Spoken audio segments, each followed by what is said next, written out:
On a cette particularité d'accompagner plus d'une centaine d'agences d'archi. Notamment la valorisation de manière générale de la R&D dans nos métiers. Et c'est vraiment un sujet assez passionnant et qui, malgré tout, a un levier intéressant. Et donc là-dessus, on a pu aller chercher sur un an 45 000 euros de crédit impôt recherche.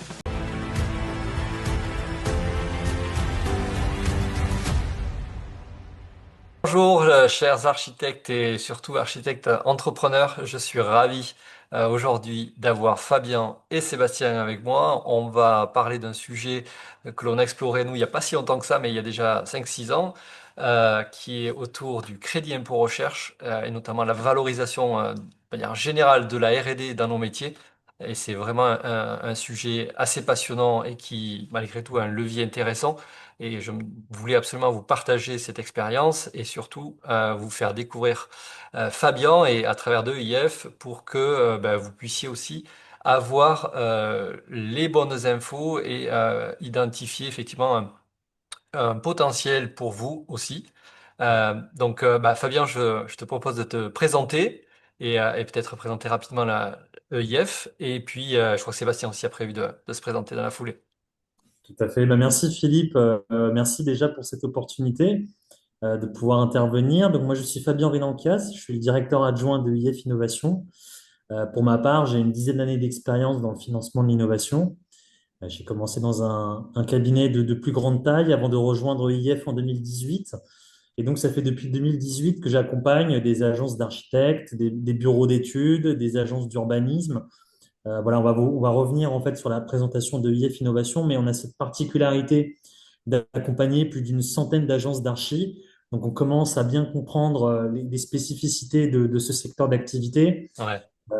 Et donc, du coup, voilà, pour ma part, j'accompagne également le groupe Seuil dans le financement de sa R&D. Et donc, voilà, je suis très heureux de participer à ce webinaire. Et comme le disait Philippe, je suis accompagné de mon collègue Sébastien Bessier, que je vais laisser se présenter. Merci Fabien. Donc, je suis Sébastien Bessier, je suis le directeur digital du groupe EIF, en charge du développement et du déploiement des différents outils SaaS. Mais dans un passé, j'ai également été consultant en financement de l'innovation comme Fabien, et je suis intervenu auprès de plusieurs agences d'architecture et de bureaux d'études pour valoriser leur financement de la R&D. Et également, j'interviens auprès du Master BIM de l'École nationale des ponts et chaussées pour leur présenter les différents mécanismes de financement de l'innovation. Voilà pour ma part. Et je vous présenterai enfin en démonstration notre outil Arlan spécialement dédié pour les PME et les TPE comme vous pour leur permettre de valoriser de manière autonome leur crédit d'impôt recherche. Top, merci. Ben, effectivement, je pense que on va de suite enchaîner sur la petite présentation que vous avez prévue, et puis on rebondira en parallèle avec aussi notre propre expérience, puisqu'effectivement, comme tu l'as dit, vous nous suivez depuis notre début d'aventure de R&D. Je crois que ça fait un peu plus de 5 ans aujourd'hui maintenant. On a démarré quoi en 2019? Je crois qu'on a démarré en 2018. Oui, c'est ça, en 2019, oui. Ouais, 2019. Donc voilà, effectivement, avec, on peut le dire aujourd'hui, 100% de succès. Donc voilà, c'est aussi légitimer un peu à la fois votre expertise et puis vraiment la pertinence pour les agences d'archi de faire valoriser ce type d'action. Donc bah, écoute, super. Je te laisse partager ton écran. C'est parti. Est-ce que tu peux me confirmer que tu vois bien en Ouais, grand? c'est Parfait. top. Parfait. Parfait, bah écoutez, c'est parti. Donc effectivement, un sommaire en 5 temps. Donc dans un premier temps, on va vous présenter un petit peu le cabinet EIF Innovation ainsi que le groupe EIF. Dans un deuxième temps, vous présentez très rapidement voilà, les spécificités de la R&D en architecture. Pourquoi est-ce que ce n'est pas si simple que ça de valoriser de la R&D dans votre secteur d'activité? Dans un troisième temps, vous présentez eh bien les sources de financement public qui sont disponibles pour vous soutenir justement dans ces efforts de R&D. Donc, j'insiste bien sur la notion de financement public. Mhm. Voilà, c'est vraiment notre cœur de métier, c'est d'aller chercher justement des aides, des subventions, des crédits d'impôt, notamment le crédit impôt recherche que Philippe a mentionné. On viendra plus spécifiquement dessus dans ce volet. Des exemples de projets qu'on a pu valoriser, voilà, pour vous donner un petit peu des exemples concrets, parce que Voilà, il y a plein de choses qu'on va vous présenter, mais c'est important aussi que vous ayez des sujets qu'on valorise, les montants qu'on peut aller chercher. Donc voilà, tout ça, on va pouvoir le regarder dans ce volet-là.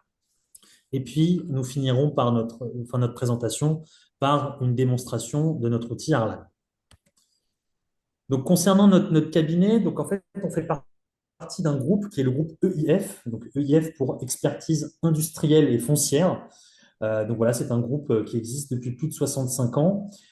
Et donc voilà, comme vous le voyez, c'est quand même ce métier donc du foncier, de l'immobilier, c'est quelque chose qui est ancré dans notre ADN depuis le début. Et on a la chance, à travers pardon, toutes nos filiales, d'accompagner tous les acteurs finalement qui vont intervenir sur le secteur de l'immobilier. Ouais, l'acte de construire, ouais. C'est très large. Exactement. C'est très large. Et donc, tu vois, par exemple, on a EIF Expertise qui va plutôt intervenir auprès des foncières, des promoteurs immobiliers. EIF Innovation, donc c'est la filiale dont on va parler aujourd'hui, qui justement accompagne ses clients dans le financement et le management de leurs projets de R&D. Eh bien, on accompagne les agences d'architecture, les agences d'urbanisme, les paysagistes, des bureaux d'études techniques, également les foncières. Voilà, on a la chance d'accompagner quelques foncières sur ces volets R&D, des entreprises qui sont spécialisées dans le domaine du BTP. On a également une filiale qui s'appelle Atax Consultant, qui accompagne, elle, plutôt les bailleurs sociaux dans l'audit de leurs charges foncières. Donc voilà, tout ça pour vous dire que c'est un secteur qu'on connaît beaucoup. Hmm. On est leader dans le conseil auprès des sociétés dans le secteur de l'immobilier. On est voilà, on est 80 collaborateurs au sein du groupe, avec une présence en France, mais également en Belgique, à travers une filiale qu'on a acquise récemment. Et voilà, plein d'autres sujets également à venir en termes de développement, à l'international notamment. Top. Plus spécifiquement sur EIF Innovation, donc voilà, pour vous présenter nos trois métiers de manière assez synthétique. Le premier, c'est plutôt dans une optique de vous accompagner sur le long terme, qui est se dire, voilà, vous avez un plan de développement, vous avez un plan d'investissement, comment on va pouvoir venir vous aider à soutenir ces efforts d'investissement, de R&D, en allant planifier finalement des sources de financement que vous pouvez aller chercher sur le court moyen terme. Donc ça, c'est vraiment une vision long terme. Vous avez également des sujets plutôt d'actualité, voire même de projets que vous avez pu mener par le passé, qui est de se dire comment est-ce qu'on peut financer les investissements que vous allez réalisé sur le très court terme, voire même que vous avez déjà réalisé par le passé, notamment à travers le crédit impôt recherche. Et donc, comment est-ce qu'on peut aller justement identifier des leviers de financement sur des projets ciblés? Oui, parce qu'effectivement, ce qui est important, c'est de savoir qu'aujourd'hui, il y a une rétroactivité de 3 ans possible pour valoriser effectivement de la recherche sur des projets pour les agences. Tout à fait, notamment à travers le crédit impôt recherche. Hmm. Et on reviendra dessus, mais c'est vraiment la spécificité de ce dispositif. C'est tu as investi en R&D sur les 3 dernières années, eh bien tu peux demander justement à l'État de te rembourser une partie de ces investissements sous forme de crédit d'impôt. Hmm. Donc ça, on reviendra dessus dans quelques instants. Et le troisième sujet, qui est plutôt de se dire, voilà, j'ai des ambitions de mettre en place une organisation R&D, un management finalement de la R&D. Et donc là, on va vous aider à structurer ces projets, ce process, pour que vous puissiez avoir une organisation plus efficiente et pouvoir aller chercher finalement du financement plus tard sur le moyen terme. Donc, c'est vraiment lié à du management de l'innovation. Ok, très clair. Quelques chiffres pour vous présenter UBIF Innovation. Donc, on est, comme on vous le disait, on accompagne quand même plus d'une centaine d'agences d'architectes. Donc, on est vraiment leader sur le financement de l'innovation auprès des acteurs de l'immobilier. On est également le premier cabinet référencé par la médiation de Bercy, donc sur tous les sujets de crédit d'impôt recherche. Donc voilà, on a ce qu'on appelle un référencement crédit impôt recherche qui met en avant nos pratiques, notre savoir-faire et notre accompagnement de qualité sur tous les sujets de crédit impôt recherche. On est composé d'une équipe, voilà, d'une quinzaine de consultants. Donc voilà, on est plutôt une équipe à taille humaine avec des consultants plutôt seniors qui ont en moyenne une dizaine d'années d'expérience Mm. dans le financement de l'innovation. Alors, je passe maintenant sur voilà, quelques mots sur les spécificités de la R&D en architecture. Donc déjà, la première question qu'on peut se poser quand on est architecte, c'est pourquoi est-ce qu'on fait de la R&D? Finalement, c'est quelque chose qu'on arrive à bien identifier dans le secteur de l'industrie. Ouais. Par exemple, dans le secteur automobile, je fais de la R&D pour développer des voitures qui ont des performances plus intéressantes. Et donc, je veux être leader sur le marché et finalement mettre sur le marché un produit nouveau d'ici quelques années. Dans le secteur de l'architecture, c'est quelque chose qu'on a du mal à discerner, mais finalement, on va dire que le fonctionnement est à peu près le même. C'est-à-dire qu'une agence d'architecte, pourquoi est-ce qu'elle fait de la R&D? Elle fait de la R&D pour développer des nouvelles opportunités, des opportunités de services, donc voilà, des nouvelles méthodologies, peut-être même des nouveaux produits, Mhm. de nouveaux matériaux, de nouveaux objets. Donc finalement, la R&D va lui permettre d'être force de proposition sur les prochaines années en mettant sur le marché des concepts nouveaux. Donc finalement, Ouais. ça s'applique également pour une agence d'architectes. De se différencier au travers, effectivement, de cette innovation. Tout à fait, pour pouvoir gagner des parts de marché. Euh, Et donc finalement, c'est comment est-ce que je me place en amont, comment est-ce que j'identifie sur les 2 années à venir quelles vont être les opportunités de développement, quels vont être les sujets nouveaux, et j'essaie de me placer en précurseur en menant justement des activités de R&D dès à présent. Deuxième sujet, c'est que ça peut vous placer également en tant qu'expert dans votre secteur d'activité. On a aujourd'hui des agences qui travaillent sur des thématiques en particulier et qui sont aujourd'hui expertes sur le sujet.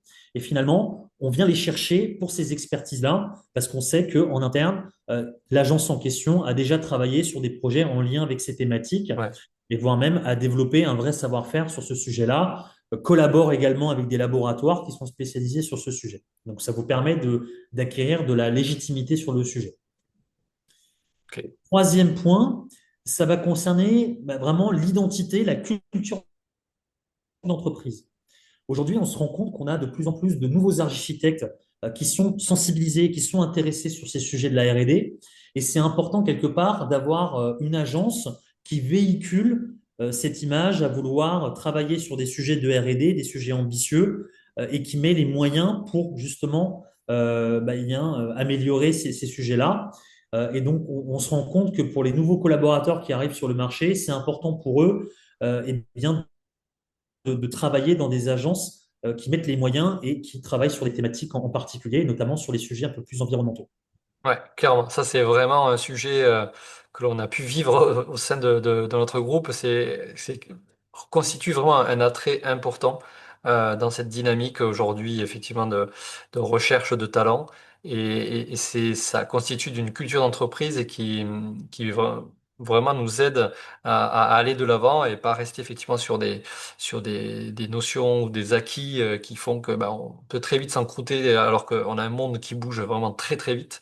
Donc, c'est vrai que se forcer à s'inscrire dans cette démarche-là de R&D, c'est à la fois bon effectivement pour la culture globale de l'entreprise, pour les types de projets, de marchés, d'opportunités, comme tu l'as cité, à venir, parce qu'on est identifié en tant qu'expert, on développe des compétences, et en plus de ça, effectivement, c'est un levier intéressant pour attirer ou en tout cas fidéliser aussi nos talents au sein des agences. Donc ça, c'est super important.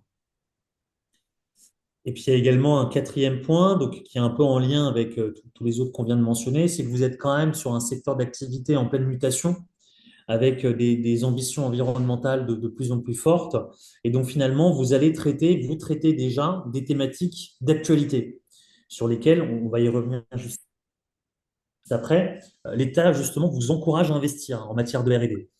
Donc voilà, ça c'est intéressant aussi parce qu'on vous donne les moyens, en tout cas, d'innover parce que vous êtes vraiment sur des sujets environnementaux d'actualité. Ouais.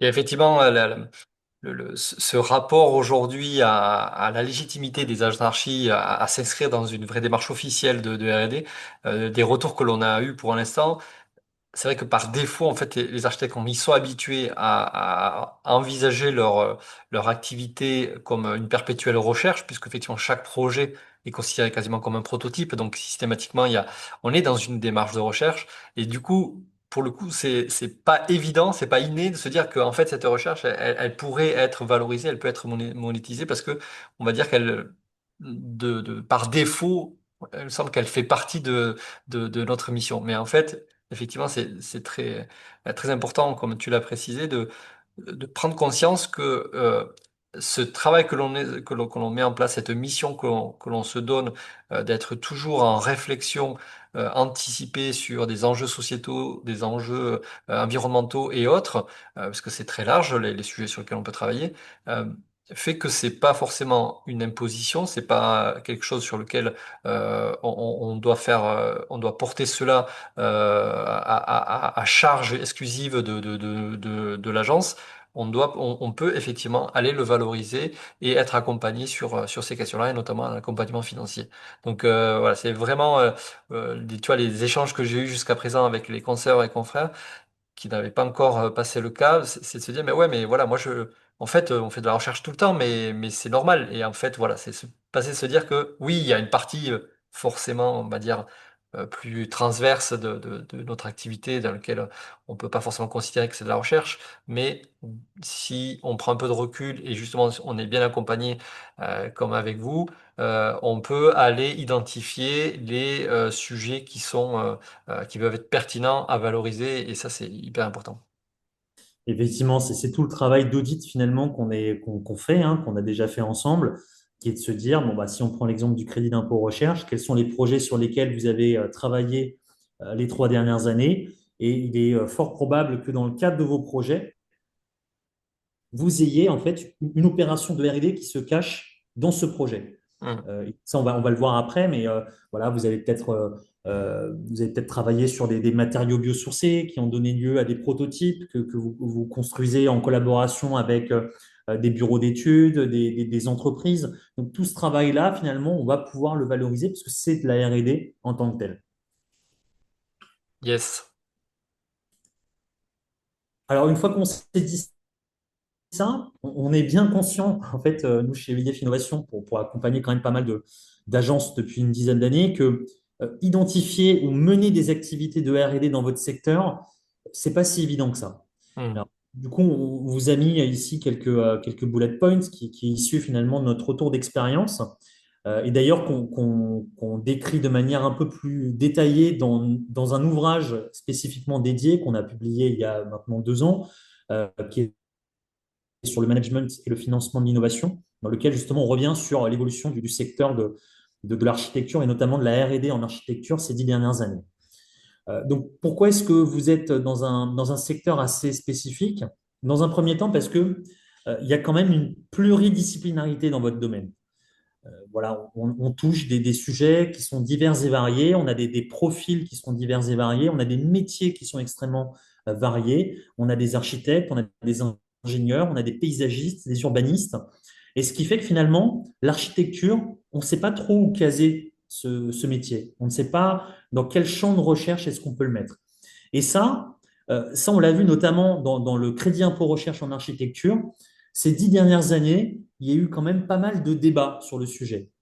C'est-à-dire que le champ de l'architecture a été rendu éligible au crédit impôt recherche il y a une dizaine d'années. D'ailleurs, EIF Innovation a été un des premiers à valoriser tout ce travail des architectes à travers le crédit impôt recherche. Mais il a fallu du temps au ministère de l'Enseignement supérieur et de la Recherche pour bien comprendre où se situait la R&D dans vos projets. Hmm.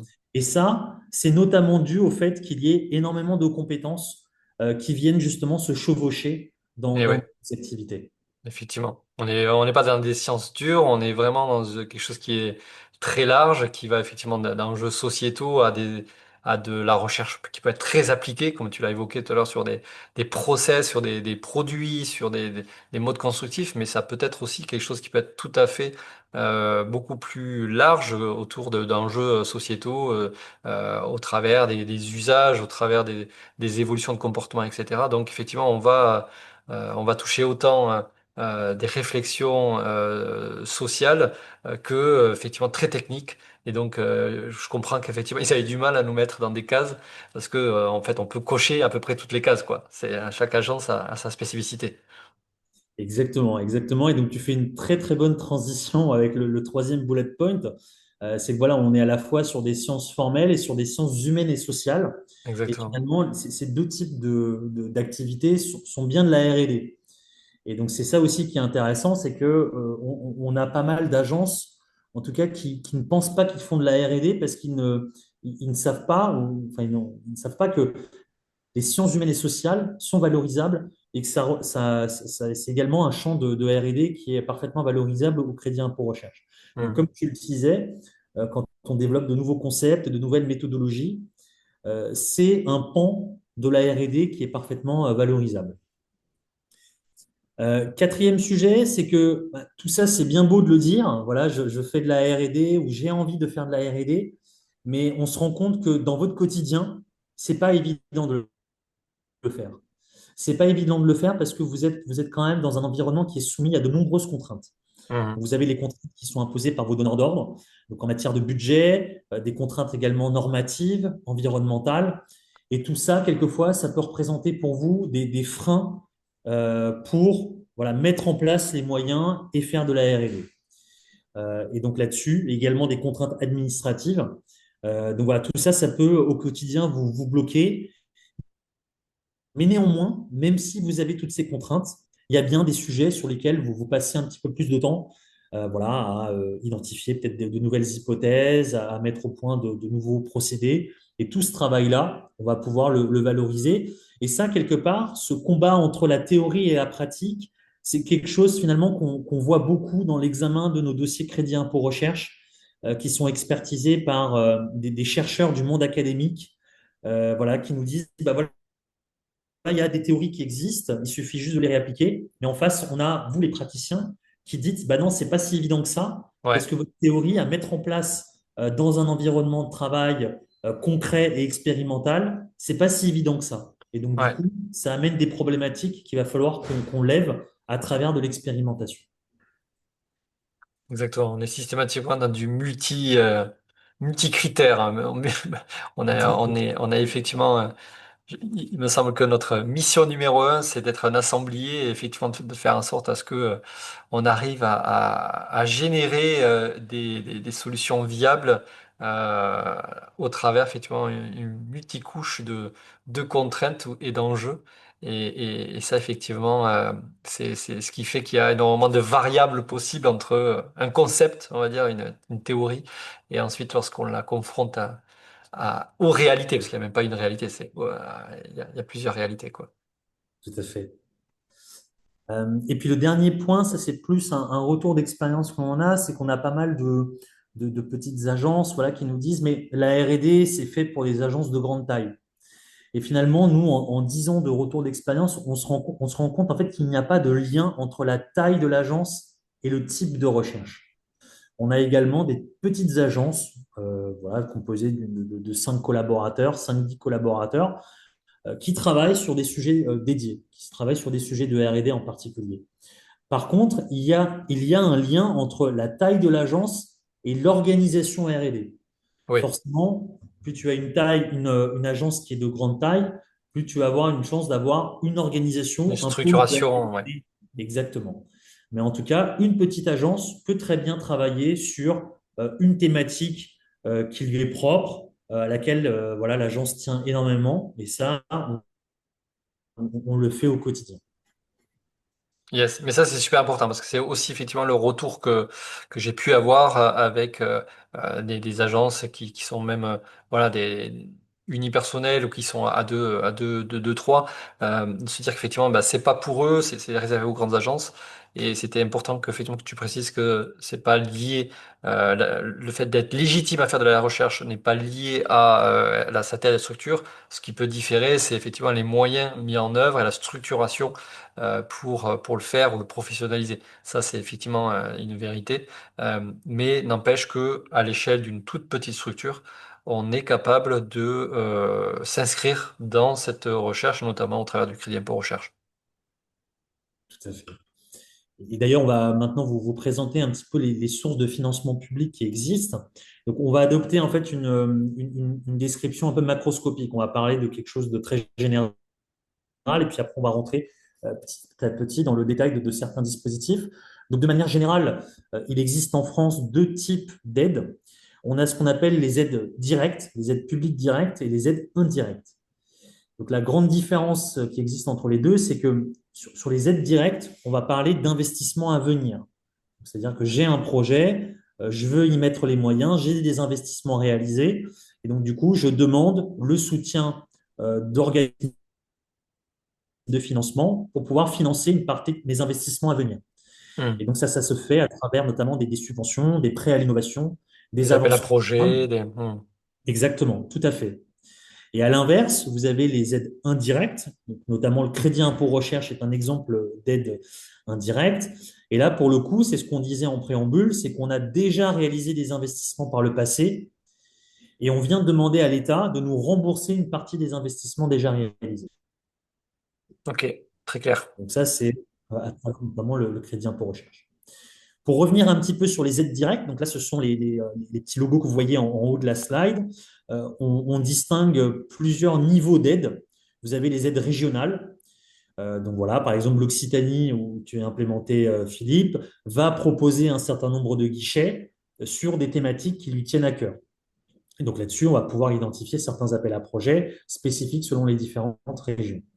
On a ensuite des dispositifs nationaux. Donc là, on est sur des appels à projets nationaux qui sont, par exemple, soumis par des organismes que vous connaissez très certainement comme l'ADEME ou BPI France. Mhm. Voilà, sur des thématiques données, sur des enjeux de démonstrateurs, de prototypes, voilà, qu'il va falloir examiner parce qu'on a quand même pas mal d'appels à projets qui sortent d'année en année. Et donc ça, c'est l'État qui alloue un certain fonds sur des appels à projets en particulier. Donc ça, ce sont des dispositifs nationaux. Et puis ensuite, on a les dispositifs européens. Donc là, c'est l'Union européenne qui injecte directement de l'argent, et notamment à travers, par exemple, le fonds FEDER, que certains d'entre vous doivent très certainement connaître. Et Ouais. puis, ce sont des fonds qui sont ensuite redistribués à l'échelle des régions. Et c'est encore une fois la région qui va allouer du budget sur des thématiques données. Ce qui est important de savoir, c'est qu'on peut cumuler des aides directes et des aides indirectes. Donc, on peut par exemple avoir pour un même projet une subvention de l'ADEME et du crédit impôt recherche.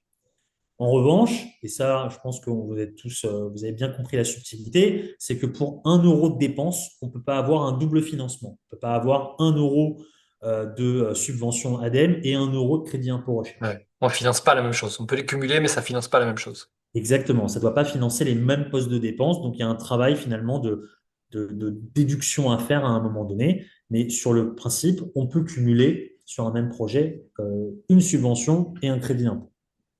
Ok, top.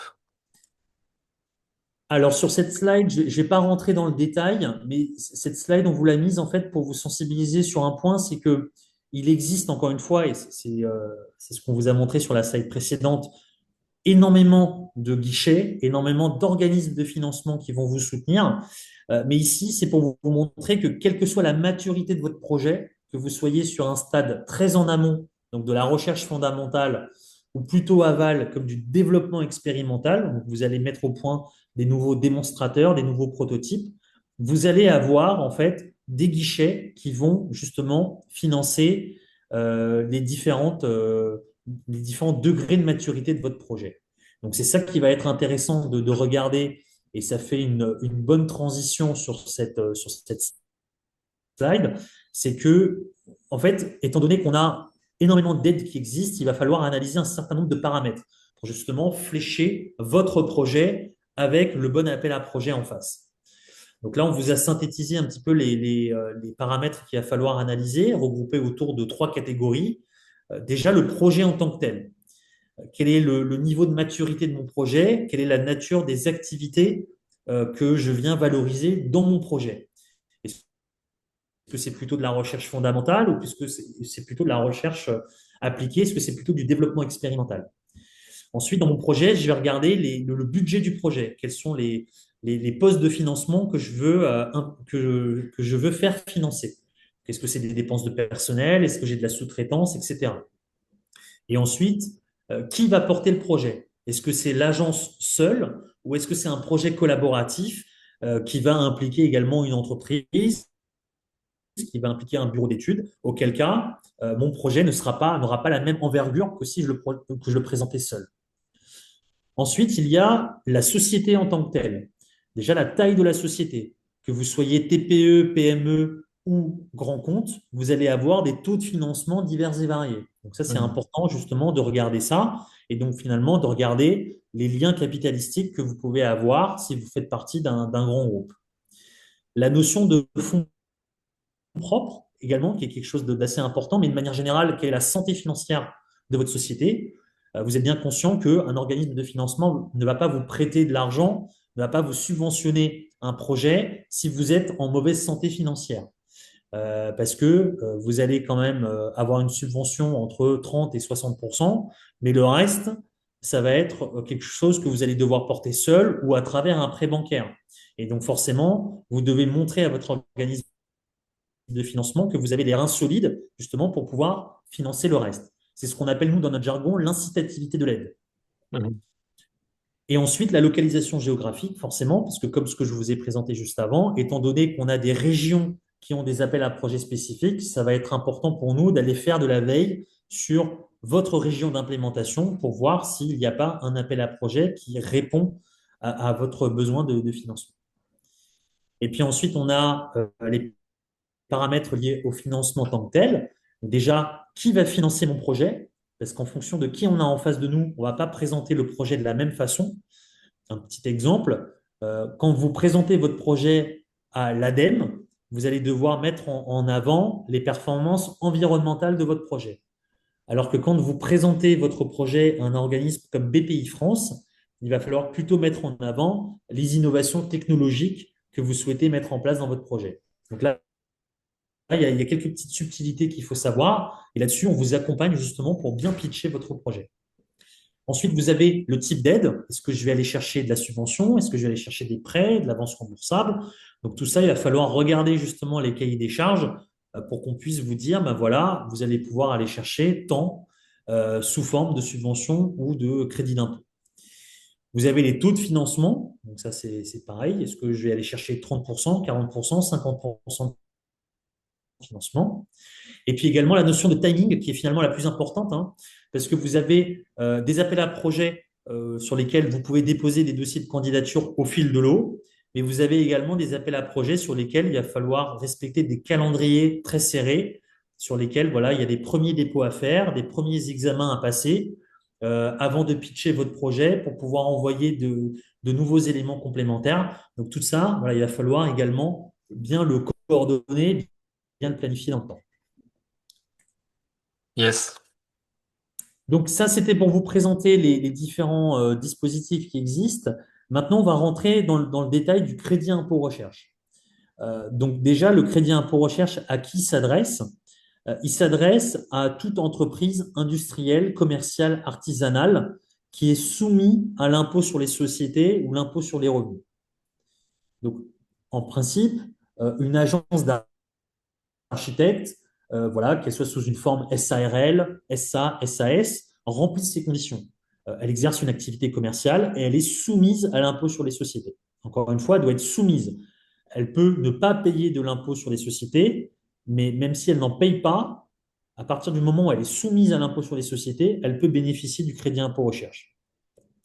Et donc très rapidement, le crédit impôt recherche, c'est un dispositif qui existe depuis 1983 et qui a été mis en place à quatre objectifs. Donc le premier, c'est d'encourager la R&D privée. Voilà, c'est un dispositif qui est mis en place pour des sociétés privées comme vous, qui a pour but d'accroître l'attractivité du territoire, de localiser la propriété intellectuelle en France. Voilà, l'État vous alloue un budget pour justement vous encourager à rester en France, à faire votre R&D en France. Et dernier point, c'est également un dispositif qui a pour objectif d'accroître les partenariats entre le public et le privé. Donc c'est un budget qui représente aujourd'hui un peu plus de 7 milliards d'euros pour l'État. Donc c'est un budget qui n'a fait que croître depuis 1983, qui se stabilise aujourd'hui. Vous avez certainement dû entendre parler des projets de loi de finances voilà, qui ont vu le jour en début d'année. Et typiquement, le crédit impôt recherche a fait l'objet de nombreux débats à l'Assemblée nationale. Et finalement, c'est un dispositif qui a été sanctuarisé, voilà, comme ces dernières années, mais qui a subi quelques évolutions dans son calcul. Donc tout ça pour vous dire que on a souvent ce débat sur est-ce que le CIR va s'arrêter demain. Voilà, on se rend compte que depuis 1983, il a été sanctuarisé. Il a subi quelques évolutions, mais c'est difficilement envisageable de se dire que du jour au lendemain, l'État va arrêter de financer les sociétés privées à hauteur de 7 milliards d'euros. C'est Donc sûr voilà. que lorsqu'on voit les quatre objectifs qui sont inscrits effectivement dans l'ADN de la naissance du CIR, ça paraît compliqué effectivement de couper de jour au lendemain cette branche parce qu'on est en plein dans ces enjeux-là aujourd'hui. Voilà, dans ce contexte géopolitique et post-Covid, on est pleinement dans ces enjeux aujourd'hui de retrouver du savoir-faire, de l'ingénierie, du développement à l'échelle du national. Donc, c'est vrai que ça paraît être un dispositif qui devrait être maintenu dans le temps. Alors, effectivement, avec peut-être des entrées plus complexes et des filtres plus importants, en tout cas, ou des exigences qui vont être plus importantes pour être sûr des résultats, mais effectivement qui semble constituer quand même un enjeu national important. Ouais. Et, et- et en plus, on a la chance quand même d'avoir un des dispositifs type crédit d'impôt les plus avantageux au monde. Hmm. Donc voilà, ça aussi, c'est aussi intéressant. Et pour vous montrer que voilà, l'État finance ce type d'action et faire, même si on est dans un contexte de restriction budgétaire. Pour vous présenter ensuite les différents types d'activités qui sont éligibles au crédit impôt recherche, parce que quand on entend crédit impôt recherche, on a tendance à se dire que c'est plutôt de la recherche fondamentale qui peut être financée. Et ça, c'est une idée reçue. C'est complètement faux parce qu'on a effectivement la recherche fondamentale qui est financée. Donc ça, c'est de la recherche qui est menée, pour caricaturer un petit peu, hein, par des chercheurs en blouse blanche en laboratoire. Et vous avez également de la recherche appliquée, donc qui vise à apporter, à développer de nouveaux modèles, de nouvelles méthodes, de nouvelles méthodologies. Donc typiquement, quand vous êtes sur des sciences humaines et sociales, voilà, sur du développement de nouveaux concepts, de nouvelles méthodologies, vous êtes typiquement dans ce spectre d'activité qui est lié à la recherche appliquée. Mais vous avez également le développement expérimental. Donc ça, c'est le fait de développer de nouveaux matériaux, de nouveaux dispositifs expérimentaux, de nouveaux procédés, de nouveaux systèmes constructifs, voire même d'améliorer ce qui existe déjà par l'intermédiaire de prototypes, d'installations pilotes, de démonstrateurs. Eh bien ça, c'est également un champ qui est éligible au crédit impôt recherche. Et ce qui est intéressant, ce sont les statistiques qu'on vous a mis en bas de la slide. En fait, 85% du budget alloué au crédit impôt recherche, c'est lié à des projets de développement expérimental. Donc, Mhm. contrairement à ce qu'on peut penser, c'est plutôt des projets de développement expérimental qui sont financés par le crédit impôt recherche. Et ce qui est tout à fait normal, parce qu'une société privée va plutôt mettre au point de nouveaux produits, de nouveaux dispositifs, voilà, sur le marché, plutôt que de faire de la recherche un peu trop en amont. Donc c'est finalement normal avec l'esprit de ce dispositif et les destinataires de ce dispositif. Très rapidement sur les dépenses éligibles au crédit impôt recherche, je ne vais pas forcément rentrer dans le détail, mais voilà, ce qu'on va valoriser avant tout dans le crédit impôt recherche, c'est le temps passé par vos équipes en interne. Donc voilà, ce sont vos architectes, vos ingénieurs en interne, vos stagiaires, vos chefs de projet, vos alternants, également les gérants d'agences, même s'ils ont la qualification de travailleurs non salariés. Donc voilà, tout ce temps-là, on va pouvoir le valoriser. Nous, on ne distingue pas le temps que vous facturez à vos donneurs d'ordre. C'est vraiment du temps interne passé sur les projets. Donc c'est du temps facturé, mais ça peut être également du temps non facturé que vous passez en interne. Donc ça, ce sont également des dépenses qu'on peut valoriser au crédit impôt recherche. Sur les dépenses qui peuvent vous intéresser également, on a aussi la dotation aux amortissements du matériel que vous utilisez sur vos projets. Donc, typiquement, le matériel informatique, les logiciels que vous allez utiliser, à partir du moment où ils sont amortis dans vos comptes, on va pouvoir retenir la dotation aux amortissements. C'est également le cas, par exemple, on a des clients qui travaillent sur des sujets liés au BIM, qui ont acheté, par exemple, des scanners 3D pour scanner leur parc de projets. Eh bien ça, ils ont tendance à l'amortir dans leur compte et on va pouvoir retenir la dotation aux amortissements de ce matériel quand ils travaillent sur des sujets qui nécessitent justement l'utilisation de ce matériel. Ce qui est également intéressant, c'est les dépenses de sous-traitance à des organismes qui ont ce qu'on appelle un agrément crédit impôt recherche, et notamment les laboratoires de recherche. Donc ça, c'est ce que je vous disais précédemment, c'est un dispositif qui vous incite justement avec des organismes de recherche qui vont pouvoir vous épauler dans vos démarches de R&D. Ça peut être également le CSTB, ça peut être également des laboratoires, des écoles sous certaines conditions, des écoles d'archi qui ont des laboratoires en interne Mm. et qui peuvent justement vous facturer des prestations. On va pouvoir regarder si elles sont éligibles au crédit impôt recherche. Donc tout ça, ça vous constitue une assiette de dépenses et le crédit impôt recherche, c'est 30% de cette assiette de dépenses qu'on vient calculer par année ciblée. Et comme disait Philippe, on peut remonter, et ça c'est toute la magie de ce dispositif, c'est quand vous êtes primo-déclarant, donc quand c'est la première fois que vous optez pour ce dispositif, vous pouvez remonter 3 ans, voire même 4 ans en arrière euh, pour bénéficier de ce crédit impôt à titre rétroactif. Donc dans ce Donc, cas-là, on va venir chez vous, on va auditer finalement tous les projets sur lesquels vous avez travaillé sur les 3, 4 dernières années et on va aller chercher justement les opérations qui relèvent de la R&D éligible au crédit impôt recherche.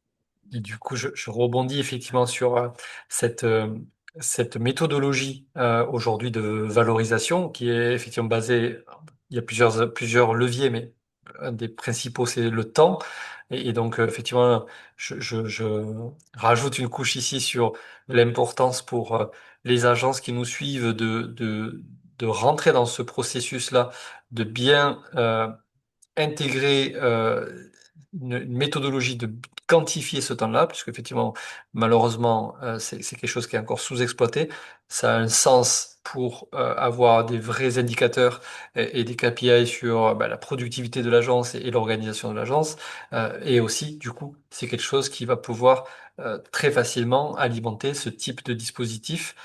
Donc, c'est vraiment important de se doter, voilà, d'une comptabilité simple mais efficace sur les temps alloués à vos tâches et temps alloués à vos projets.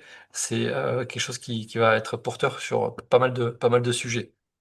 Et peut-être, mais j'avais peut-être prévu de le faire, mais juste aussi préciser que lorsqu'on parle de crédit impôt recherche, il y a deux leviers. Soit vous êtes soumis à l'impôt, c'est-à-dire que vous avez un bilan qui est positif et vous dépassez l'assiette qui vous donne droit à un impôt sur la société, et auquel cas les crédits impôt recherche va se déduire directement de l'impôt que vous auriez dû payer.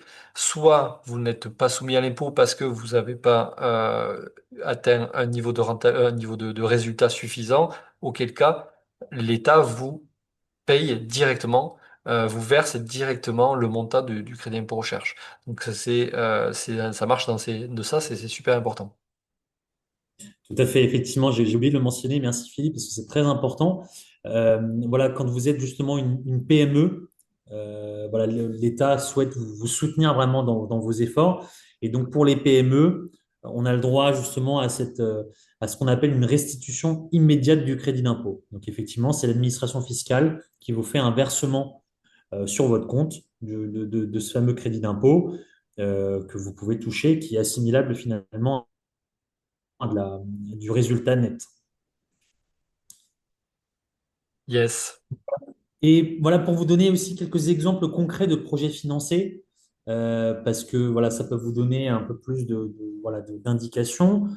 Donc déjà, pour commencer, les 3 premières lignes que je vous présente ici sur cette slide, ce sont des subventions qu'on a pu aller chercher. Donc encore une fois, c'est des clients qui ont eu une idée de projet, voilà, en se disant, bah voilà, j'aimerais bien développer telle idée, parce que je pense que ça, si je monte une société de promotion immobilière, je pourrais vendre ça parce qu'il va y avoir une forte demande sur ces sujets-là. Et donc, du coup, on a monté un dossier de subvention pour aller financer des investissements à venir. Donc, trois exemples menés par des agences d'architectes. Donc, le premier qui est la conception de longères solaires habitables, donc qui est un nouveau, finalement, produit de bâtiment quelque part, sur lequel on est allé chercher une subvention régionale pour le coup. Donc, c'est pour ça qu'on vous a mis que c'était une aide nationale. Donc, pour un budget de 600 000 euros, qui intégrait des dépenses internes de personnel, des dépenses de sous-traitance de bureaux d'études, des dépenses de propriété intellectuelle, des dépenses de développement de prototypes. Et donc là-dessus, on a pu aller chercher 250 000 euros de subventions pour venir financer une partie de ces investissements. Vous avez un deuxième exemple donc d'une agence voilà, qui est constituée d'une trentaine de collaborateurs. Euh, pour revenir sur le sujet précédent, sur les longères solaires habitables, on est sur une agence d'une dizaine de collaborateurs. Donc voilà, comme quoi, on est plutôt sur une agence de petite taille.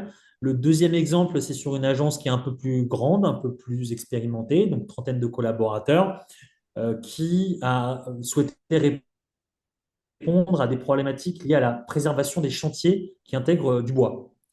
Donc, comment est-ce qu'on peut protéger ces chantiers face aux intempéries, aux conditions climatiques qui peuvent venir dégrader la qualité du bois?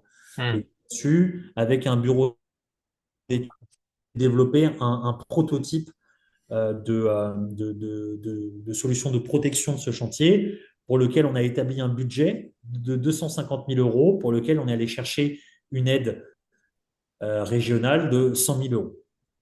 Ensuite, troisième sujet qui, pour le coup, il s'agit d'une agence de toute petite taille, voilà, composée de 5 personnes, mais voilà, qui avait vraiment une ambition forte. Voilà, quand on est architecte, on porte aussi des convictions, on porte des sujets qui nous tiennent particulièrement à cœur. Et là, on est clairement dans ce cas-là, voilà, d'un architecte qui voulait diffuser à l'ensemble de la profession une culture architecturale sur le bas carbone.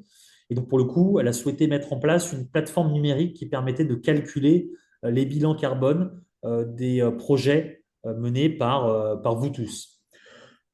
Et donc là, pour le coup, c'est un projet qui était extrêmement ambitieux, qui a fait l'objet d'une aide nationale.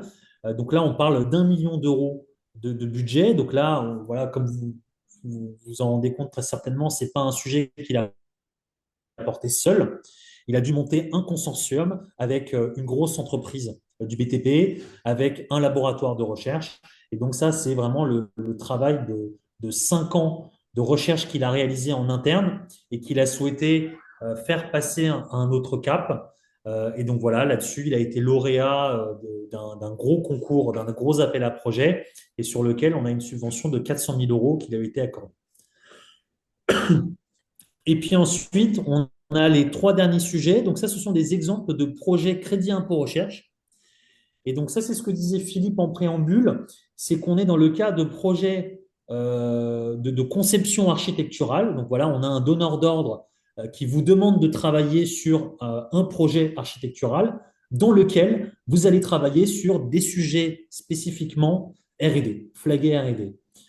Donc, on a ce premier exemple d'un architecte qui est un architecte également bureau d'études structure, qui, dans le cadre d'un projet de conception d'une nouvelle gare dans le sud de la France, a développé une couverture en dentelle de BFUP.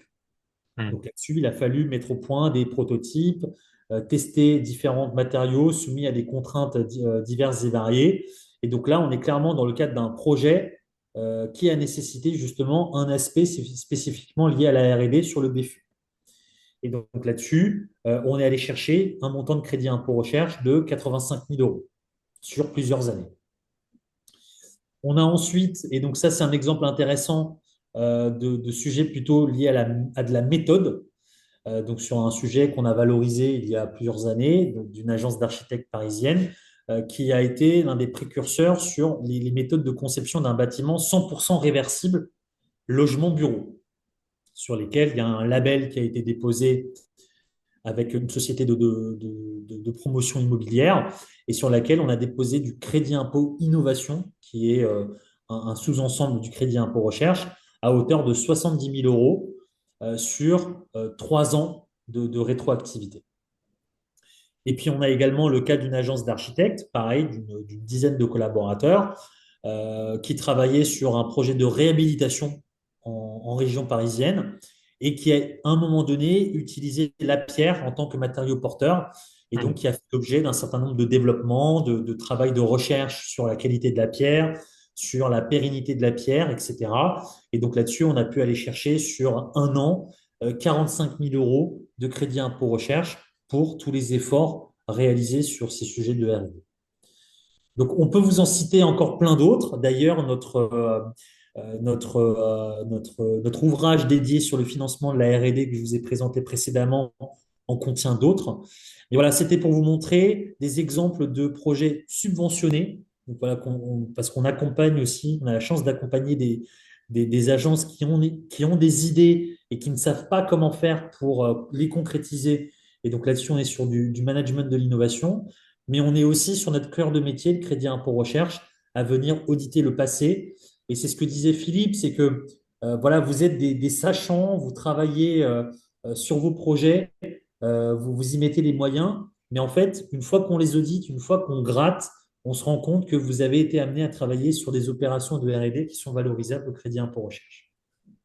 Yes, donc effectivement, dans cette réflexion-là, le but du jeu, c'est de venir vous voir le plus tôt possible pour effectivement à la fois faire cet audit rétroactif et puis se projeter sur potentiellement des opportunités à l'avenir et voilà, et identifier et cibler au mieux les différents tiroirs que tu as cités tout à l'heure, soit en crédit impôt recherche, si on est plutôt sur quelque chose du passé, soit sous forme d'aides ou subventions diverses sur des projets à venir, des réflexions à venir. Donc, et il faut intégrer aussi que il faut un peu de temps dans le process d'accompagnement pour réaliser ça. Et justement, vous avez aussi innové de votre côté puisque vous avez mis en place une application qui permet de très rapidement d'avoir plus d'autonomie aussi dans l'estimation et dans la légitimité ou pas d'une agence à s'engager sur ce chemin-là. Donc voilà, Arlan est né. Et donc je pense que c'est Sébastien, c'est ça qui nous présente. Merci Fabien, merci Philippe. Donc, nous avons développé Arlan spécialement pour les petits cabinets d'architecture ou les startups et les PME qui n'ont pas forcément des grands budgets de R&D, mais qui ont quand même la possibilité d'avoir accès à ces financements. Donc, pour des montants qui sont peut-être un peu inférieurs que ceux qu'a pu vous présenter Fabien, mais qui sont quand même éligibles.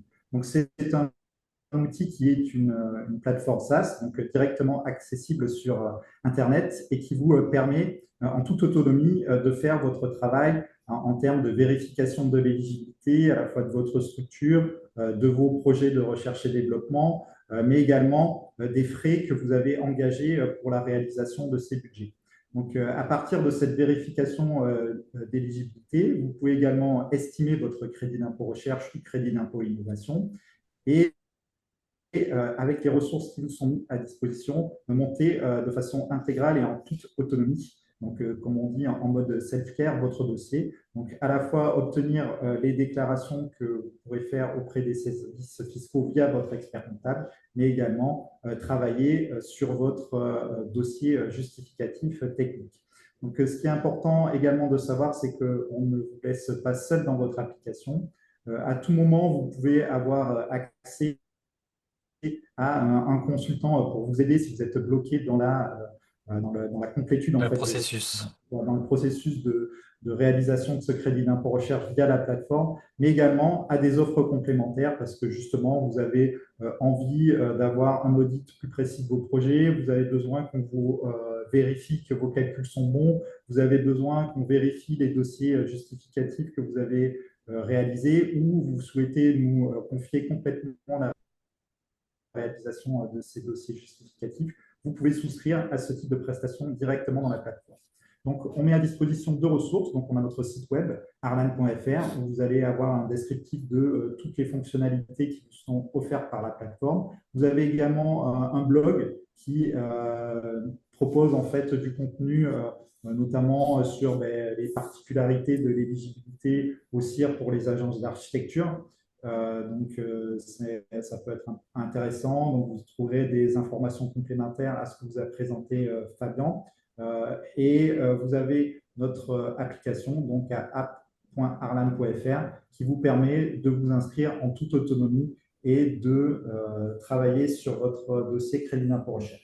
Donc, je vais maintenant vous partager notre environnement de démo et faire un peu comme si on allait faire ensemble rapidement un premier crédit d'impôt recherche. Donc, est-ce que vous voyez mon écran? Il arrive, il arrive. Ouais, c'est bon. Très bien.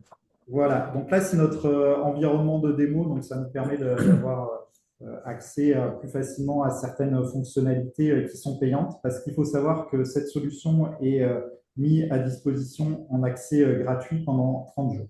Donc, comme sur toutes les applications SaaS, vous avez d'abord une création de compte, donc via votre adresse email, il faut choisir un mot de passe sécurisé, donc avec majuscules, minuscules, caractères spéciaux, etc. Donc là, j'en ai rentré déjà un pour gagner un peu de temps. Donc, vous acceptez les conditions générales de Arlan. Si vous souhaitez être abonné à notre newsletter, vous cliquez sur « Je souhaite recevoir des emails sur nos actualités » et vous créez un compte. Donc, une fois que vous avez créé votre compte, il faut rentrer votre nom de société. Donc là, on va rentrer un nom un peu fictif. Vous avez besoin de rentrer un numéro de sirène. Donc ça nous permet, nous, de notre côté, de vérifier que vous êtes bien dans la cible Arlan et que vous satisfaisez les bonnes conditions qui vont être exposées par Fabien au niveau des entreprises au moment de la création du compte, donc au travers directement des API gouvernementales, un peu comme vous pouvez le voir sur société.com ou sur Papers. Donc, on crée sa société. Donc là, il y a la phase de vérification qui peut prendre un moment. Donc, ce numéro de sirène ne répond pas, donc je vais en prendre un autre. Je pense que celui-là, il doit pouvoir répondre. Donc, ça, c'est bon. Donc, quand vous arrivez, vous vous connectez la première fois sur la plateforme. Donc, ça vous explique, vous avez une modale qui vous explique en fait le prix de la plateforme. Donc, c'est une plateforme, un mode SaaS, vous avez un abonnement de 50 € par mois avec un engagement d'un an, ou vous pouvez souscrire pour un an complet à 550 € par an. Donc, ça vous fait une réduction de un mois gratuit. Donc, les fonctionnalités qui sont disponibles dans la plateforme en mode gratuit sont exposées. Donc, déclarer vos activités, évaluer votre éligibilité, suivre vos montants, optimiser votre activité, et les fonctionnalités qui sont payantes au bout d'un mois. Donc, exporter votre formulaire CERFA. Vous avez la possibilité d'ajouter jusqu'à 5 collaborateurs sur votre espace pour travailler sur votre dossier et accéder à nos panels d'offres expertes, comme je vous les ai exposés avant. Donc, vous cliquez sur « Je suis d'accord ». Une fois que vous avez cliqué sur « Je suis d'accord ». Donc, l'application se compose de deux parties, on va dire, principales. Donc, vous avez votre header en haut avec les différentes fonctionnalités principales. Donc, le dashboard, on verra après, qui vous permet d'avoir des KPI intéressants sur votre crédit d'impôt recherche et votre recherche et développement. La partie dossier où vous préparez vos dossiers et notamment tous les frais qui sont éligibles à vos projets. La partie déclaration où vous avez votre calcul concret du crédit d'impôt recherche, la possibilité de télécharger vos calculs au format Excel et d'exporter au format PDF pour votre expert comptable vos déclarations. Vous avez également dans ce header une partie tutoriel, des tutoriels vidéo qui vous expliquent comment créer un dossier, comment ajouter une activité à mon dossier, etc., suivant les 4 étapes principales qui vous emmènent jusqu'au chiffrage de votre déclaration. Vous avez également un rappel sur le fait que vous avez 30 jours restants sur votre possibilité freemium et cliquez directement pour passer premium via l'interface de paiement classique pour une application web via un achat par CD et autres moyens de paiement. Et vous avez également votre espace personnel où vous pouvez rajouter les personnes, voir où en est votre abonnement, les options de facturation, etc. Donc, on commence par ajouter un dossier. Donc, à chaque fois que vous rajoutez un dossier, vous avez le rappel justement de notre fonctionnalité self-care qui arrive en pop-up. Donc, à tout moment, vous avez une aide qui est matérialisée par un petit bandeau sur la droite de votre écran et qui vous donne accès à des ressources complémentaires qui vous permettent de compléter de manière sereine l'ensemble des champs. Donc là, on clique sur Ouvrir l'aide. Donc, vous voyez que l'aide s'ouvre. Donc, bon, il y a des rappels un peu classiques sur le fait que déclarer un crédit d'impôt recherche vous engage. Donc, il ne faut pas faire n'importe quoi, à la fois sur la sélection des projets par rapport aux activités qui sont éligibles et aux coûts qui ont été déclarés. Vous avez des ressources téléchargeables, comme la liste des pièces comptables dont vous allez avoir besoin pour faire votre chiffrage, votre template de dossier justificatif et une explication pour chacun des champs qui sont à compléter. Donc, on commence par compléter une année de référence. Donc, comme l'a dit Fabien, suivant nos dates de clôture d'exercice, on peut revenir jusqu'à 4 ans en arrière. Donc là, on va plutôt faire un crédit d'impôt recherche 2024. Donc, vous localisez votre société, puisqu'en fait, pour certaines particularités géographiques, dont les territoires ultramarins ou en Corse, on a des bonifications et des particularités géographiques par rapport à notre mode de calcul. Et Arlan gère ces points-là. D'ailleurs, on a des partenariats avec ces territoires-là pour la diffusion de notre solution. Donc là, on va dire qu'on est en France métropolitaine. On rentre notre début d'exercice fiscal, notre fin d'exercice fiscal, notre chiffre d'affaires. Donc là, on va dire qu'on fait 200 000 € de chiffre d'affaires, notre nombre de salariés, 4, qui est un peu typiquement les clients qu'on retrouve dans Arlan. Il faut également rentrer les aides des donc, ce sont certaines aides et subventions qui rentrent dans ce cadre-là et qui ont un impact pour certains calculs de crédit d'impôt recherche. Si on ne sait pas ce que sont les aides de mini, vous allez au niveau de l'aide, ça vous explique ce que c'est et vous avez des liens vers des ressources extérieures pour vous permettre de voir si vous avez reçu finalement une aide qui correspond à ces minima. Donc là, on va dire qu'on a 0. Cherche notre code d'activité recherche. Donc, généralement, pour le secteur de l'architecture, c'est génie civil, en fait, et notre type d'entreprise. Donc, si vous êtes une PME autonome, une PME partenaire, une PME liée, ou si vous n'êtes pas PME. Donc là, pareil, ça a des spécificités à prendre en compte par rapport à votre calcul. Si vous ne connaissez pas la définition de la PME, vous allez à nouveau sur votre aide et ça vous donne les seuils de PME. Vous pouvez voir la définition au niveau des instructions fiscales, au niveau du guide européen, etc., etc. Donc, on a fini de compléter les informations générales pour ouvrir notre dossier crédit d'impôt recherche 2024. Donc, on clique sur Ajouter. Donc, notre dossier est créé au niveau de notre espace et après, on ajoute les activités qui peuvent être éligibles. Donc, quel type d'activité on souhaite déclarer? Donc, des activités qui sont, bon, pour les architectes, on est essentiellement sur des projets, mais il y a des activités, on peut dire, qui peuvent être mises en œuvre dans le crédit d'impôt recherche de manière stand-alone, mais qui sont plutôt pour l'industrie, on va dire, comme tous les frais liés à la propriété intellectuelle ou la création de nouvellement. Donc, ce qui nous intéresse plutôt pour les architectes, ça va être de créer des nouveaux projets. Donc, si vous avez, pareil, besoin d'aide par rapport à votre choix du dispositif, vous avez directement les ressources par rapport au texte disponible sur le CIR, le C2I, etc. Donc là, on va dire qu'on va faire comme Arlan fait l'ensemble des crédits d'impôt qui vont être présentés par Fabien, crédit d'impôt recherche, crédit d'impôt innovation, crédit d'impôt de recherche collaborative et également crédit d'impôt frais de collection pour le secteur alimentaire. Donc là, pour la démonstration, on est plutôt sur le secteur d'architecture, on va faire un CIR. Donc vous avez la possibilité d'avoir un test sur l'éligibilité de notre projet, donc on va le faire assez rapidement. Donc par rapport aux définitions qui vont être présentées par Fabien, elles ont été transcrites au travers de 5 critères qui sont la nouveauté, la créativité, l'incertitude, la systématicité et la transférabilité. Et donc, vous avez des petits tests qui vous permettent, sur chacun de ces critères-là, de savoir un peu où vous en êtes vis-à-vis de ces critères-là et qui vous donne de manière un peu engageante, mais de manière un peu simple, qui peut vous réorienter plutôt vers un dispositif ou vers l'autre par rapport à vos questions et les points sur lesquels il faut que vous soyez en progression par rapport à ces critères-là. Donc là, on va dire qu'on est quand même plutôt bon pour On coche toutes les cases.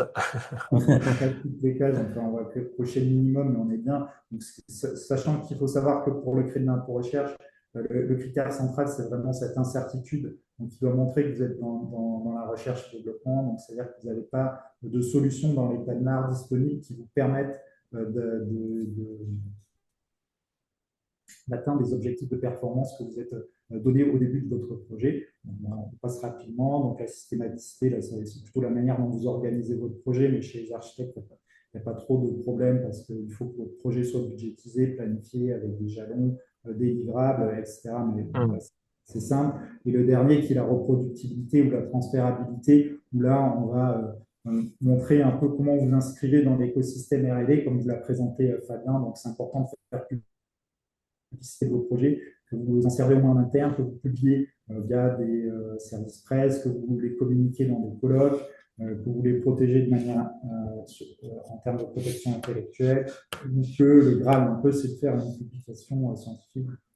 On va dire qu'on fait au niveau 3. Donc là, on va dire qu'on est à peu près bon sur l'éligibilité de notre projet. Donc, vous pouvez revenir à votre déclaration ou si vous souhaitez en savoir plus et si vous n'êtes pas réellement sûr de comment vous avez complété, vous pouvez prendre directement un rendez-vous pour évaluer votre projet. Donc là, ça ne va pas être une évaluation formelle comme on le fait dans nos missions classiques de crédit d'impôt recherche, mais on va plutôt discuter de manière informelle pour voir comment vous vous situez par rapport à vos critères. Et ce sera plutôt à vous de vous positionner de manière autonome là-dessus. Là, on revient à notre projet. On peut indiquer les indicateurs de R&D qu'on a sur notre projet. Donc là, par exemple, on va dire qu'on a fait un index. On donne le nom de notre activité. On peut faire une description qui est facultative. Donc là, on a créé notre projet. Une fois qu'on a créé notre projet, on va pouvoir ajouter des ressources qui sont éligibles, comme vous l'a présenté Fabien. Donc là, on va ajouter, comme le ferait un consultant dans une manière classique, un personnel qui pourrait être éligible.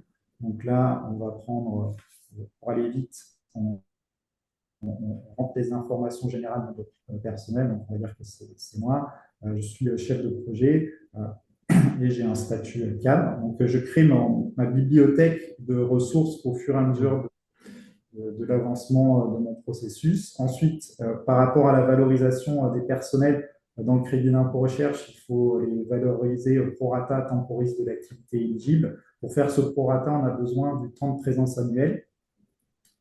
Donc, soit on connaît ce qui est en fait le temps travaillé, donc soit on le connaît, on le rentre directement, soit on ne le connaît pas, on rentre le temps rémunéré et l'outil va, à partir du temps rémunéré, vous calculez directement le temps travaillé, soit vous ne savez rien du tout et on va le faire à partir des dates d'entrée dans la société, de la durée légale de votre employé, s'il a fait des heures supplémentaires, s'il a eu des absences non rémunérées, ou s'il a un taux de présence qui n'est pas un taux plein. Donc, pour savoir où retrouver ces informations, donc vous avez pareil au niveau Je de vous l'aide l'aide. pédagogique, notamment si pour faire le traitement d'une fiche de paye. Je ne sais pas si ça a switché au niveau de l'écran Ouais, ouais, le c'est point. bon. Donc là, vous voyez vous avez comment traiterait par exemple un consultant de son côté une fiche de paye, donc pour savoir où les informations sont intéressantes sont à récupérer. Donc, par exemple, là, vous voyez la fonction, le type d'emploi, les charges qui doivent être reprises, le temps de présence qui est tout en bas, etc. Et ça vous permet, vous, de votre côté, à partir de ce document-là, et de faire la correspondance avec les fiches de paye de vos salariés, de compléter directement l'outil. Donc ça, c'est pour la partie paye. Donc là, je vais revenir sur l'application. Donc là, pour simplifier, on va dire qu'on ne connaît pas, donc on va utiliser le calcul automatique. Donc, si vous ne connaissez pas la rémunération, mais que vous souhaitez quand même rentrer, par exemple, les temps R&D, vous pouvez ne pas faire cette étape, mais il vaut mieux quand même la faire pour gagner un peu de temps. Donc, on rentre la rémunération brute, qui est de 42 000 euros.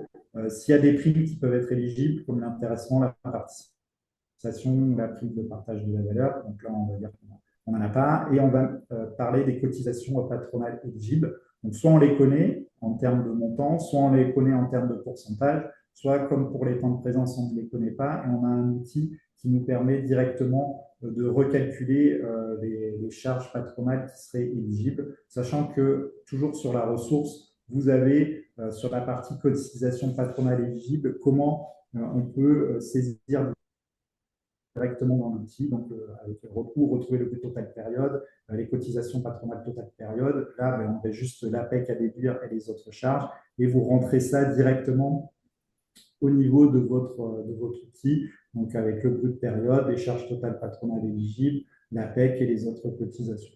Voilà. Pour gagner un peu de temps, on ne va pas faire ça, mais ce qu'on peut dire, c'est que généralement, le taux de charge éligible est aux alentours de 40%, donc on va dire entre 39 et 41 généralement, parfois un peu bas ou un peu plus, ça dépend un peu les accords de branche de chaque société. Donc là, on enregistre notre personnel et ensuite on remplit le temps passé sur notre projet. Donc on a deux types d'activités en termes de temps passé qui peuvent être éligibles. Soit on fait de la recherche et développement, soit on participe à la veille technologique. Donc la veille technologique, c'est plutôt les opérations où vous êtes en train de participer à des congrès, justement pour prendre de l'information pour mener à bien votre projet. Donc ça, c'est pareil, c'est expliqué dans l'aide. Donc nous, on va dire qu'on va faire de la R&D. Notre statut, donc on a deux types de personnels qui peuvent être éligibles, soit chercheur, technicien ou jeune docteur. Donc le jeune docteur correspond à des définitions précises. Donc pareil, au niveau de l'aide, vous avez ces définitions-là. Donc là, on va dire qu'on est chercheur et technicien, mais on rentre notre temps passé sur notre projet. Donc on va dire que, pour simplifier, on a passé 1000 heures en termes d'activité éligible sur notre projet. Donc ça, c'est pour entrer un personnel. Si on veut ajouter un autre personnel, on clique sur ajouter. Donc là, on peut en ajouter un autre. On va dire qu'on a un alternant qui nous a accompagnés sur notre projet. Hop, on le rajoute de manière assez Ouais. rapide. En Et présence, on le fait et on comme ça. réplique les mêmes informations. Ouais, on réplique. Vous avez votre bibliothèque qui est mise à jour à chaque fois. Donc, bon, clairement, on va dire. Et par exemple, effectivement, lorsque tu serais amené à créer un nouveau projet, est-ce que toute cette saisie-là, elle s'incrémente pour t'éviter de retaper effectivement les informations sur les potentielles personnes avec qui tu bosses là? Exactement. En fait, toutes Ok, les ressources sont mises dans une bibliothèque de ressources. ok, Et tu as plusieurs projets avec des ressources qui sont partagées. Tu as ta bibliothèque de personnel et à chaque fois que tu as rentré un personnel, il apparaît dans ta bibliothèque de ressources et tu peux l'utiliser sur un autre projet. ok, nickel.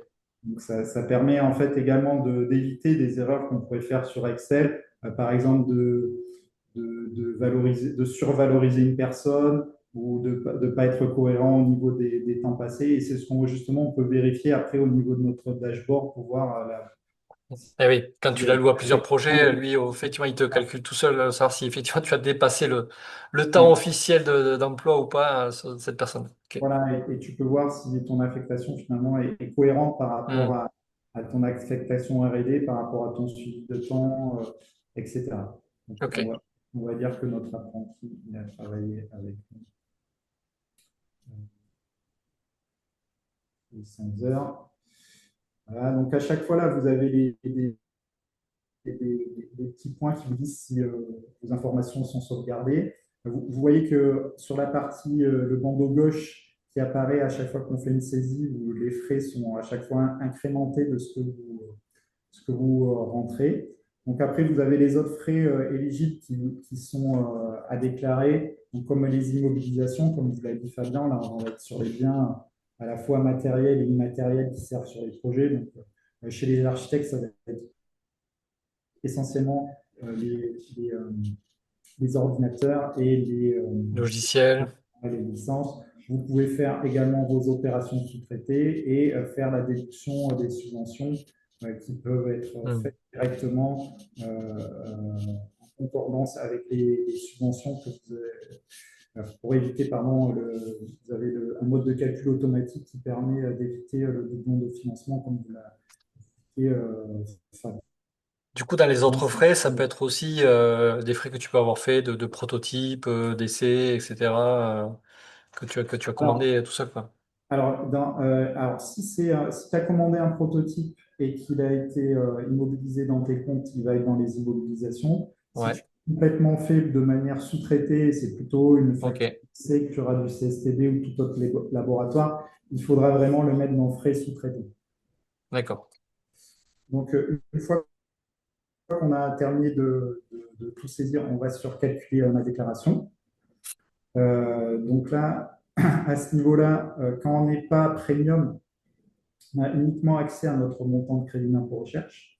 Donc, comme vous l'a dit Fabien, on voit que c'est un dispositif qui peut être quand même assez généreux grâce à ces 30% et également ce qui me paraît de manière un peu transparente et qui a été présenté par Fabien, c'est-à-dire qu'on a des frais de fonctionnement forfaitaires qui changent un peu, varient selon les années, mais qui sont aux alentours de 40% des frais de personnel et 75% des frais d'immobilisation, ce qui peut facilement faire monter le montant du crédit d'impôt recherche. Donc là, Hmm. on voit ça nous a permis d'estimer notre montant. Donc, si on se dit que on trouve qu'il est intéressant par rapport au montant de l'abonnement, on peut passer en premium pour avoir accès à nos tableaux de calcul, à nos Et déclarations. aller au bout de la Hein, déclaration.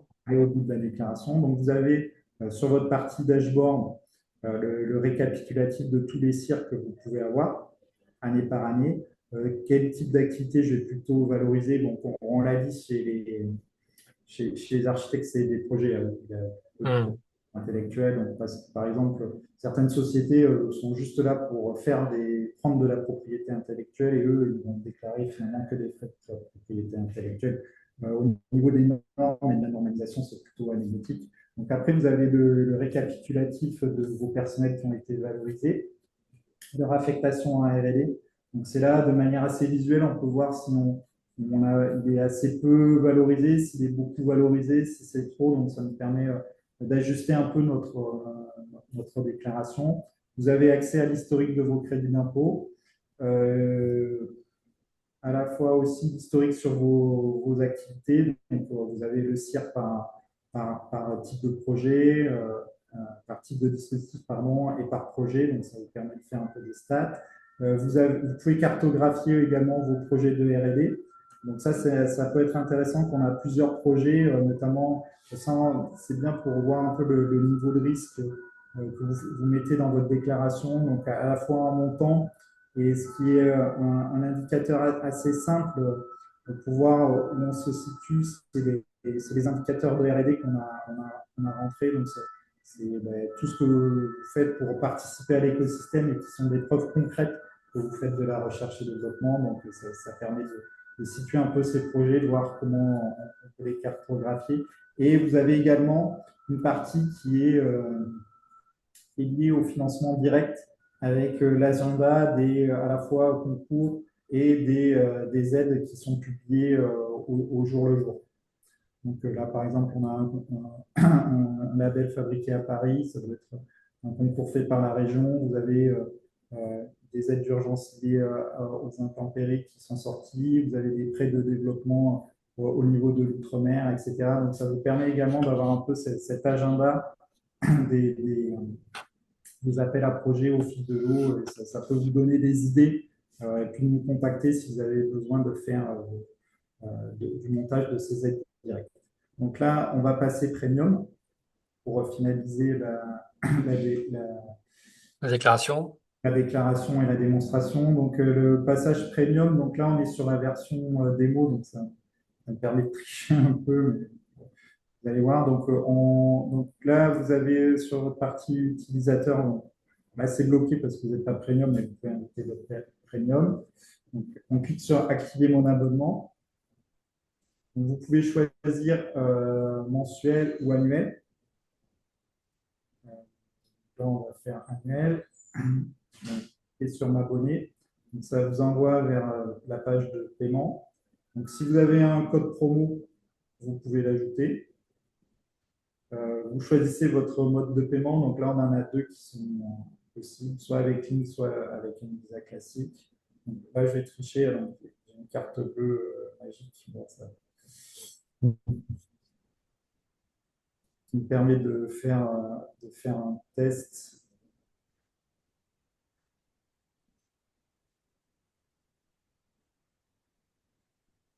Voilà, donc je paye une abonnée, mais donc, comme c'est un peu triché, ça me ramène vers un 404. C'est normal parce que c'est triché. Mais bon, là, on voit on est passé en premium. Donc, du coup, l'environnement change. Donc là, quand vous êtes en premium, vous êtes dans cette couleur un peu dorée et vous avez Mhm. accès là, directement à nos offres complémentaires comme l'audit préalable des projets, donc 300 euros par dossier, les revues de chiffrage, 400 euros par dossier, la relecture du dossier justificatif, 1 euro par dossier, si vous avez un avis scientifique par un chercheur, aide au montage de subventions si vous avez détecté une subvention qui vous fait bien, assistance en cas de demande, rédaction de votre dossier justificatif. Donc certaines sont plus sur devis parce que c'est difficile de se dire un peu quel temps on va passer dessus si vous avez un projet ou si vous en avez quatre. C'est pas la même chose pour Ouais, nous. bien sûr. Donc, quand vous allez du coup sur la partie déclaration, donc là c'est débloqué. Donc vous avez le récapitulatif de comment est calculé votre CIR et vous pouvez exporter vos formulaires CERFA, exporter vos tableaux de calcul complets au format Excel pour avoir en termes de justification euh, calcul au niveau de l'administration. Donc, vous exportez vos formulaires CERFA et vous les envoyez directement Au service des impôts. à votre expert comptable pour qu'il puisse envoyer au niveau des services des impôts via ces solutions de déclaration. Donc voilà sur la démonstration de l'outil. Est-ce que vous avez d'autres questions, Philippe? Ben, effectivement, c'est très complet dans une démarche pas à pas, ce qui permet à la fois de très simplement de manière autonome de notre côté de vérifier si effectivement le type de travail ou de recherche rentre dans ces cadres. Et ça, je trouve ça très intéressant parce que, comme on disait très en amont, c'est que la plupart du temps, on se limite nous-mêmes dans l'opportunité ou pas d'aller plus loin. On se dit, ah mais non, mais là, mon activité ne rentre pas dans ce cadre-là, alors que là, ça permet de manière assez rapide et efficace de suite voir ce que ça peut donner et du coup, effectivement, d'avoir la possibilité d'aller plus loin et de rentrer et d'aller jusqu'au bout de la démarche en étant soit totalement autonome, effectivement, soit en faisant appel à vous pour aller amener encore un peu plus d'expertise. Notamment, je sais que pour notre part, on travaille beaucoup avec vous sur aussi l'appoint du chercheur qui vient appuyer aussi les dossiers. Donc ça, c'est quelque chose qui est plutôt bien, qui est un bon point, on va dire, pour légitimer encore plus la démarche. Donc effectivement, tous ces sujets-là sont bien accompagnés dans cette plateforme. Donc je trouve ça très, très intéressant. Merci. Philippe, ah oui, j'ai pas précisé, on est partenaire de l'UNSPA, Yes. donc, partenaire, on va dire, institutionnel. Et après, notre objectif, c'est quand même aussi de diffuser. Donc, on diffuse auprès des startups des partenariats dans des incubateurs, dans les régions ultramarines et auprès des bureaux d'études des architectes navals aussi. Ok, top. Bah, effectivement, on va réfléchir à peut-être un partenariat UIF Archipreneur et voir si on aura la possibilité d'offrir un petit code promo Et un petit peu de à nos promo. adhérents. Ouais, c'est super. Et donc, nous, notre objectif, c'est vraiment de diffuser au maximum ces possibilités de financement, notamment auprès des petits acteurs de la recherche et développement, sans être péjoratif, mais c'est également une des obligations en tant que cabinet référencé, c'est-à-dire de faire la promotion du dispositif et pour que les Hmm. entreprises puissent en bénéficier et améliorent leur compétitivité. Ok, super. Super, super, super. Merci beaucoup pour cette vision 360. Effectivement, il y aurait de quoi parler encore très longtemps de ces questions-là. Et puis en plus, chaque agence, chaque projet a sa spécificité. Donc là, l'idée, c'est plutôt d'avoir un panel un peu exhaustif et large de ce que c'est de la R&D et comment effectivement au travers des acteurs pertinents comme vous on peut accompagner des agences dans ce domaine-là qui voilà a du sens en termes de positionnement, en termes d'expertise, tu l'as très bien dit Fabien au début, puis en termes économiques puisque voilà c'est quand même une manière de récupérer une partie des investissements portés par les équipes. Donc, c'est voilà, quelque chose sur lequel nous, on encourage évidemment, avec notre expérience déjà des 5-6 ans passés. Donc, c'est quelque chose dont je vous invite à aller titiller, à aller vous renseigner et puis bien sûr de prendre contact avec en plaisir avec UF Innovation pour vous accompagner sur ces sujets. Et puis effectivement, on va réfléchir à voir comment est-ce qu'on peut euh, vous aider à diffuser aussi cette expertise, cette compétence et de voir comment est-ce qu'au sein d'Archipreneur, on peut le développer aussi avec vous. C'est avec plaisir. En tout cas, on reste à votre disposition si vous avez des questions sur des projets, sur le dispositif. Voilà, ce sera avec plaisir. Top. Ben, merci beaucoup à tous les deux pour ce temps pris. Et puis Merci, Philippe.